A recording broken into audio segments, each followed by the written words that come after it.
आज 14 जून है। हम बाबा के मधुर महावाक्य सुनेंगे।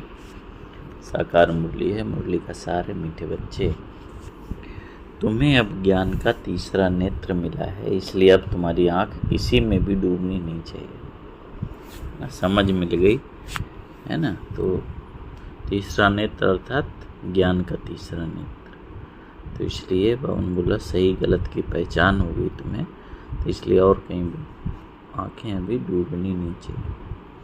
प्रश्न है, जिन्हें पुरानी दुनिया से बेहद का वैराग्य होगा उसकी निशानी क्या होगी?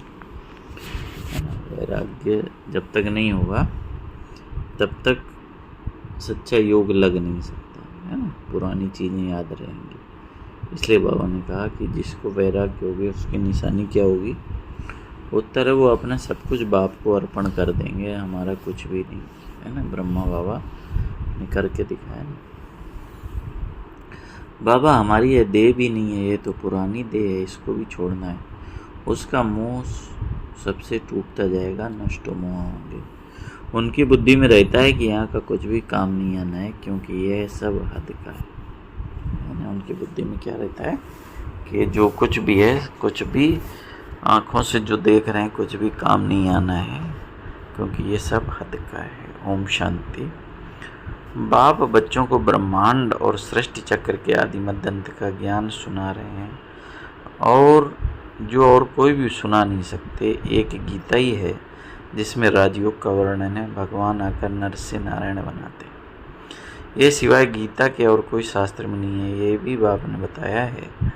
कहते मैंने तुमको राजयोग सिखलाया था, यह समझाया था कि यह ज्ञान कोई परंपरा से नहीं चलता है ना। यदा यदा ही धर्म से, जब बाबा आते हैं तभी ये ज्ञान मिलता है। बाप आकर एक धर्म की स्थापना करते हैं, बाकी और सब धर्म विनाश हो जाते हैं। कोई भी शास्त्र आदि परंपरा नहीं चलते, और जो धर्म स्थापन करने आते हैं उस समय कोई विनाश नहीं होता है, जो सब खलास हो जाए।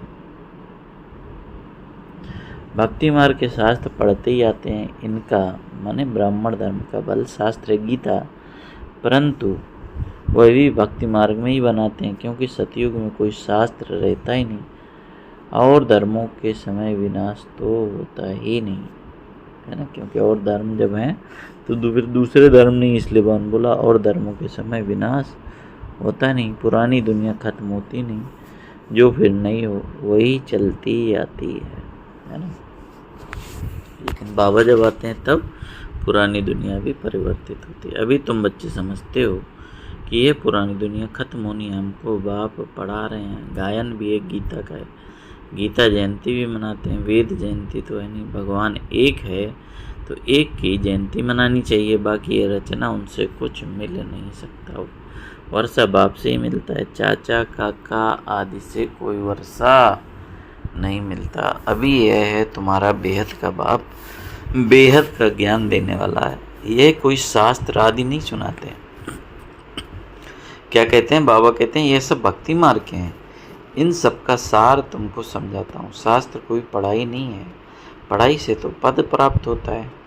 ये पढ़ाई बाप पढ़ा रहे हैं बच्चों को, है ना। पढ़ाई अगर हम करते हैं तो ज़रूर उसका फल मिलता है ना। तो उन्होंने बोला शास्त्रों से कोई फल मिलता नहीं, तो वो पढ़ाई भी नहीं। तो असली पढ़ाई बाबा जो उनको गीता का सच्चा ज्ञान दे रहे हैं, ये पढ़ाई बाप पढ़ा रहे हैं। भगवान वाच है बच्चों प्रति। फिर 5000 वर्ष बाद ऐसे ही होगा। बच्चे जानते हैं कि हम बाप से रचता और रचना के आदि मध्यंत को जान गए हैं, यह कोई और समझ न सके सिवाय बाप के। इस कमल से सुनाते हैं, ब्रह्मा के मुख से कुछ सुनाते हैं। ये भगवान का लोन लिया हुआ मुख है, जिसको गौमुख भी कहते हैं। बड़ी माता है ना, इनके मुख से ज्ञान के वर्षण से निकलते हैं, न कि जल आदि। भक्ति मार्ग में फिर गौमुख से जल दिखा दिया है। अभी तुम बच्चे समझते हो कि भक्ति मार्ग में क्या क्या करते हैं, कितना दूर गौमुख आदि पर जाते हैं पानी पीने। अभी तुम मनुष्य देवता बन रहे हो, ये तो जानते हो। बाप कल्प कल्प आकर मनुष्य देवता बनाने के लिए पढ़ाते हैं। देखते हो कि कैसे पढ़ा रहे हैं, तुम सबको ये बतलाते हो कि भगवान हमें पढ़ा रहे हैं। कई बार विकार विनाश हो जाए, तुम जानते हो कि कैसे पढ़ा रहे हैं। तुम सबको ये बतलाते हो कि भगवान हमें पढ़ा रहे हैं। कहते हैं माँ में कम याद करो तो तुम्हारे विकार विनाश हो जाए। तुम जानते हो कि सतयुग में थोड़े मनुष्य होते हैं, कलयुग में कितने ढेर हैं। बाप आकर के आज इस सनातन देवी देवता धर्म की स्थापना कर रहे हैं। हम मनुष्य देवता बन रहे हैं। मनुष्य देवता बनने वाले बच्चों में दैवीय गुण दिखाई देंगे। उनमें क्रोध का अंश भी नहीं होगा। अगर कभी क्रोध आ गया तो झट बाप को लिखेंगे, बाबा आज हमसे ये भूल हुई, हमने क्रोध कर लिया, विकर्म कर लिया, बाप से तुम्हारा कितना कनेक्शन है, बाबा क्षमा करना। बाप कहेंगे क्षमा आदि होती नहीं, हाँ बाकी आगे के लिए ऐसे भूल नहीं करना। टीचर कोई क्षमा नहीं करते हैं, रजिस्टर दिखाते हैं कि तुम्हारे मैनर्स अच्छे नहीं हैं। बेहद का बाप भी कहते हैं कि तुम अपने मैनर्स देख रहे हो। टीचर क्या करेगा, कोई गलती हुई तो आगे के लिए सावधानी देगा, लेकिन जो गलती हुई उसका तो फल मिलेगा ही। इसलिए बाबा कहते हैं कि रोज अपना पोता में देखो, किसको दुख तो नहीं दिया, किसको तंग तो नहीं किया। दैवी गुण धारण करने में टाइम तो लगता है। देह अभिमान बड़ा ही मुश्किल से टूटता है। जब अपने को देही समझे तब बाप में भी लव जाए, नहीं तो देह के कर बंधन में बुद्धि लटकी रहती है। बाप कहते हैं तुमको शरीर निर्वाह कर्म भी करना है, उनसे टाइम निकाल सकते हो। भक्ति के लिए भी टाइम निकालते हैं। मीरा श्री कृष्ण की याद में रहती थी ना, पुनर्जन्म तो यहाँ ही लेती गई। बाबा बोला उसको कोई मोक्ष वगैरह कुछ नहीं मिला है ना, मीरा का भी जन्म है, वो भी इसी समय यहीं पर है। तो बाबा ने कहा अभी तुम बच्चों को इस पुरानी दुनिया से वैराग्य आता है, जानते हो इस पुरानी दुनिया में फिर पुनर्जन्म लेना ही नहीं है, दुनिया ही खत्म हो जाती है। ये सब बातें तुम्हारी बुद्धि में, जैसे बाबा में ज्ञान है वैसे बच्चों में भी है। ये सृष्टि का चक्र और कोई की बुद्धि में नहीं है। तुम्हारे में भी नंबर आ रहे हैं जिनकी बुद्धि में रहता है कि ऊंच ते ऊंच पतित पावन बाप है, वह हमको पढ़ा रहे हैं। ये भी तुम ही जानते हो, तुम्हारी बुद्धि में सारा 84 का चक्र है। स्मृति रहती है, क्या स्मृति रहती है कि अभी इस नर्क में यह अंतिम जन्म है। इसको कहा जाता है रो नर्क, बहुत गंदे। इसलिए सन्यासी लोग घर बार छोड़ जाते हैं, वह हो जाती है शारीरिक बात। तुम सन्यास करते हो बुद्धि से, क्योंकि तुम जानते हो हमको भी वापस जाना है, सबको भूलना पड़ता है। यह पुरानी चीज़ी दुनिया ख़त्म हुई पड़ी है। मकान पुराना होता है, नया बनकर तैयार होता है तो दिल में आता है कि यह मकान टूट ही जाएगा। अभी तुम बच्चे पढ़ रहे हो, जानते हो नई दुनिया की स्थापना हो रही है, अभी थोड़ी देरी है, बहुत बच्चे आकर पढ़ेंगे। नया मकान अभी बन रहा है, पुराना टूटता जा रहा है, बाकी थोड़े दिन है। तुम्हारी बुद्धि में यह सब बेहद की बातें। तो बाबा ने तुलना की ना पुराने मकान नए मकान की, तो ये पुरानी दुनिया ऐसे नई दुनिया, पुरानी दुनिया तो जानी है, इसलिए नई दुनिया की बातें ही मन में होना चाहिए। तो बाबा ने बोला बहुत बच्चे आकर पढ़ेंगे। अब हमारी इस पुरानी दुनिया से दिल नहीं लगती है, कुछ भी आखिर काम में नहीं आना है, हम यहाँ से जाना चाहते हैं। बाप भी कहते हैं पुरानी दुनिया से दिल नहीं लगानी। मुझ बाप को और घर को याद करो तो विकर्म विनाश होना, तो नहीं तो बहुत सजाएं खाएंगे, पद भी भ्रष्ट हो जाएगा। आत्मा को फुरना लगा हुआ है। क्या फुरना लगा है कि हमने 84 जन्म भोगे हैं। अब बाप को याद करना है, तब विकर्म विनाश होंगे। बाप की मत पर चलना है, तभी श्रेष्ठ जीवन बनेगी। बाप है ऊंच ते ऊंच, यह भी तुम जानते हो। बाप अच्छी रीति स्मृति दिलाते हैं। वह बेहद का बाप ही ज्ञान का सागर है, वही आकर पढ़ाते हैं। बाप कहते हैं पढ़ाई भी पढ़ो और शरीर निर्वाह अर्थ सब कुछ करो, परंतु दृष्टि होकर रहो। जिन बच्चों को पुरानी दुनिया से बेहद का वैराग्य होगा वह अपना सब कुछ बाप को अर्पण कर देंगे। हमारा कुछ भी नहीं बाबा, हमारी ये देह भी नहीं, ये तो पुरानी देह है, इसको छोड़ना है। सबसे मुंह टूटता जाता है, नष्टोमोह हो जाना है, यह है बेहद का वैराग्य। वह होता है हद का वैराग्य। बुद्धि में है कि हम स्वर्ग में जाकर अपने महल बनाएंगे, है ना। तो बाबा नई दुनिया की बातें बताते हैं जिससे हमारी बुद्धि नई दुनिया में जाए। तो इसलिए बाबा ने कहा बुद्धि में क्या है कि हम स्वर्ग में जाकर अपने महल बनाएंगे, यहाँ का कुछ काम नहीं आएगा, क्योंकि यह सब हद का है। तुम अभी हद से निकल बेहद में जाते हो। तुम्हारी बुद्धि में यह बेहद का ज्ञान ही रहना चाहिए। अभी और कोई में आँख नहीं डूबती। अब तो अपने घर जाना है। कल्प कल्प बाप आकर हमको पढ़ाए, साथ ले जाते हैं। तुम्हारे लिए ये कोई नई पढ़ाई नहीं है। क्यों नहीं है? क्योंकि हर कल्प ही पढ़ी है। तुम जानते हो कल्प कल्प हम पढ़ते हैं, तुम्हारे में भी नंबर 1 है। सारी दुनिया में कितने ढेर मनुष्य हैं, परंतु तुम थोड़े जानते हो। आहिस्ते आहिस्ते ब्राह्मणों का झाड़ वृद्धि को पाता जाता है। ड्रामा प्लान अनुसार स्थापना होनी है। बच्चे जानते हैं कि हमारी रूहानी गवर्नमेंट है। हम दिव्य दृष्टि से दुनिया को देखते हैं। वहाँ ही जाना है। भगवान भी एक है, वही पढ़ाने वाला है। राजयोग बाप ने ही सिखलाया था। उस समय लड़ाई भी बरोबर लगी थी। अनेक धर्मों का विनाश, एक धर्म की स्थापना हुई थी। तुम भी वही हो। कल्प कल्प तुम ही पढ़ते आए हो, वर्षा लेते आए हो। पुरुषार्थ हर एक को अपना करना है। यह है वेद की पढ़ाई। ये शिक्षा कोई मनुष्य मात्र दे न सके, है ना। ईश्वरीय ज्ञान आदि मदंत का, सृष्टि चक्र का, आत्मा का और कोई मनुष्य दे न सके। बाप ने श्याम और सुंदर का भी राज समझाया। तुम भी समझते हो अभी हम सुंदर बन रहे हैं। पहले कैसे थे? श्याम थे। श्री कृष्ण कोई अकेला थोड़ी था, सारी राजधानी थी। अभी तुम समझते हो हम नरकवासी से स्वर्गवासी बन रहे हैं। अभी तुमको इस नरक से नफरत आती है। तुम्हें भी पुरुषोत्तम संगम युग पर आ गए हो। इतने ढेर आते हैं, इनसे निकलेंगे फिर भी वही जो कल पहले निकले, है ना। लाखों लाखों की, हजारों हजारों की भीड़ ज्ञान सुनती है ना, प्रदर्शनी में आती है। लेकिन भवन बोला निकलेगा वही जो कल पहले निकलेंगे। संगम युग को भी अच्छी तरह याद करना है कि हम पुरुषोत्तम अर्थात मनुष्य से देवता बन रहे हैं। मनुष्य तो ये समझते नहीं कि नरक क्या है, स्वर्ग क्या है। कहते हैं सब कुछ यहाँ ही है। जो सुखी है वह स्वर्ग में है, जो दुखी है नरक में। अनेक मत है ना। अभी है, हो सकता है कोई स्वर्ग में हो सकता है इस कलयुग में। तो भगवान बोला कि अनेक मत हैं। एक घर में भी अनेक मत हो जाती हैं। बच्चों आदि में मोह की रग टूटती नहीं है। मोह बस कुछ समझते थोड़ी हैं।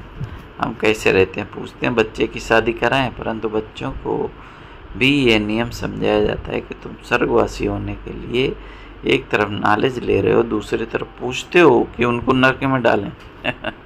पूछते हो तो बाबा क्या कहेंगे, जाकर करो। बाबा से पूछते हैं तो बाबा समझते हैं कि इनका मोह है, अब ना करेंगे तो भी अवज्ञा कर देंगे। बच्ची की तो करानी ही है, नहीं तो संग दोष में खराब हो जाती है। बच्चों को नहीं करा सकते, परंतु हिम्मत चाहिए। बाबा ने इनमें एक्ट कराया ना, इनको देखकर फिर और करने लग पड़े। घर में भी बहुत झगड़े लग पड़ते हैं। ये है झगड़ों की दुनिया, कांटों का जंगल। एक दो को काटते रहते हैं। स्वर्ग को कहा जाता है गार्डन, ये है जंगल। बाप आकर कांटों से फूल बनाते हैं। कोई विरले निकलते हैं प्रदर्शनी में, भला हाँ करते, परंतु समझते कुछ भी नहीं। एक कान से सुनते, दूसरे से निकाल देते। राजधानी स्थापन करने में टाइम तो लगता है।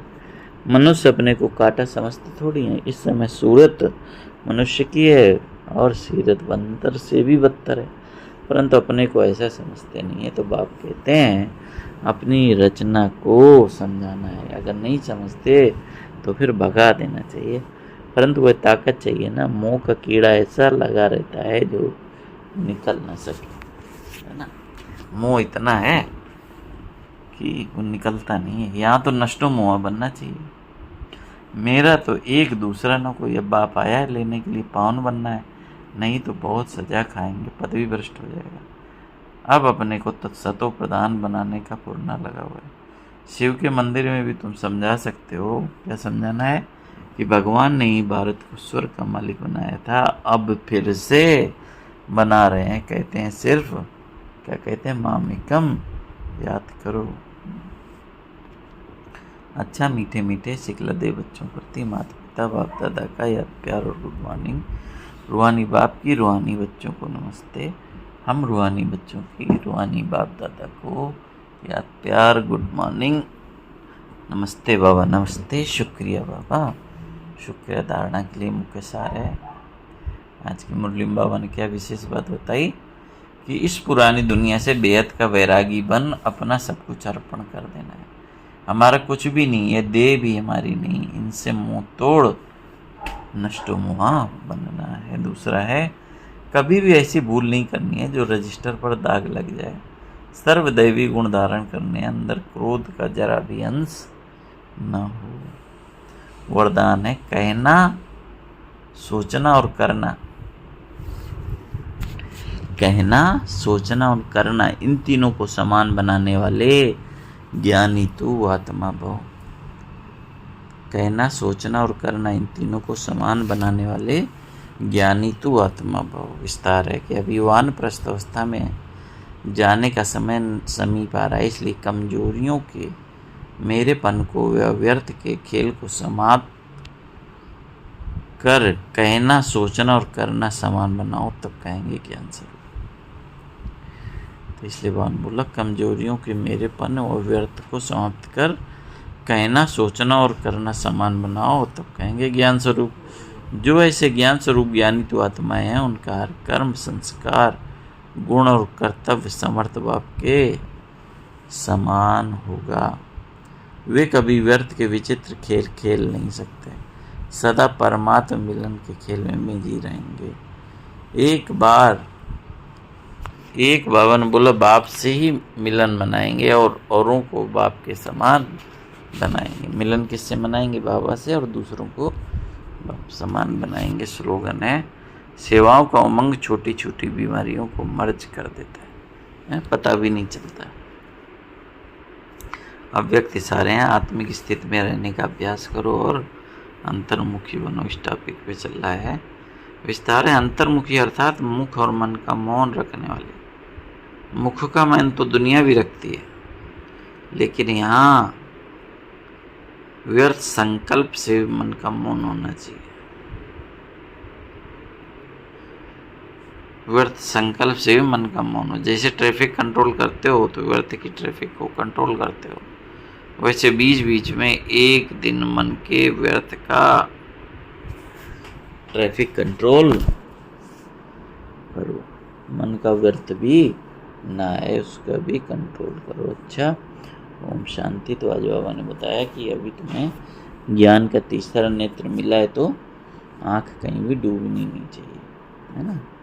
और वैराग्य की बाबा ने निशानी क्या बताई कि सब कुछ अपना अर्पण कर देंगे, मतलब देह भी मेरी नहीं, ऐसी स्थिति हो जाएगी। अच्छा, ओम शांति, ओम शांति।